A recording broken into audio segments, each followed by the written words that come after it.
Hello.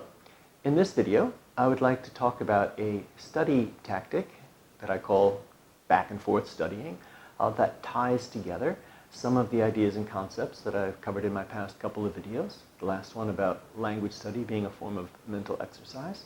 The one before that about learning multiple languages to be a good global villager or global citizen. And the one before that about organizing your brain so that you don't get confused between languages but can keep them separate. This technique of back and forth studying can help with all of that because it helps develop, ultimately, greater focus and greater mental discipline. So what do I mean by back and forth studying? Well, let's imagine that you just have two languages, say, that you are studying, French and German. And you have an hour to study them. So the normal, natural thing to do, many people would say, I've got an hour to study two languages. I'll study one for half an hour and one for the other half hour.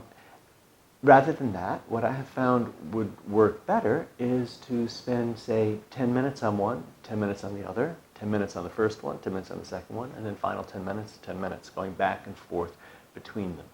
This won't work for all people. This will be probably difficult to seem a little strange at first if you haven't done it. It might not work for every type of study, but I think that it works for most of them if you give it a try. So it can work, say, at a beginning level if you are, say, teaching yourself these languages by using Assimil-type manuals. You can do a lesson in one, a lesson in the other.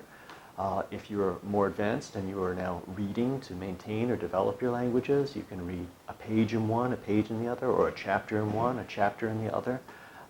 And in this fashion, you'll end up going back and forth between them. What are the advantages of doing this? I think there are several. First and foremost, even before modern technology eroded even further our ability to stay focused and concentrated, I just think it's natural for us not to be able to stay really focused on one thing for such a long period of time as we often imagine that we can and sort of are trained to do so by our classroom periods. We need to break things up into chunks in order to stay really focused. Otherwise, in order to think we're staying focused, we spend energy staying focused that we could spend actually learning. So doing this avoids that. Also, it's very important whenever we're learning something to stop frequently and say to ourselves, can I just rephrase what I just learned? Do I really understand what I just assimilated? Can I summarize it? Can I say it again in my own words?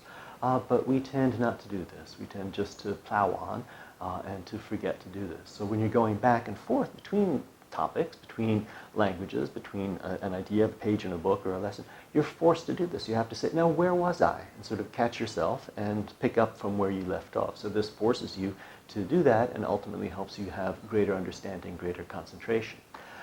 And then finally, as I spoke of in the video about organizing your brain, you can use that memory palace technique as a way to get started, but ultimately the ability to switch back and forth is a question of habit. So if you get into the habit of doing this with different foreign languages, it becomes second nature. It becomes something that becomes easy and helpful to do.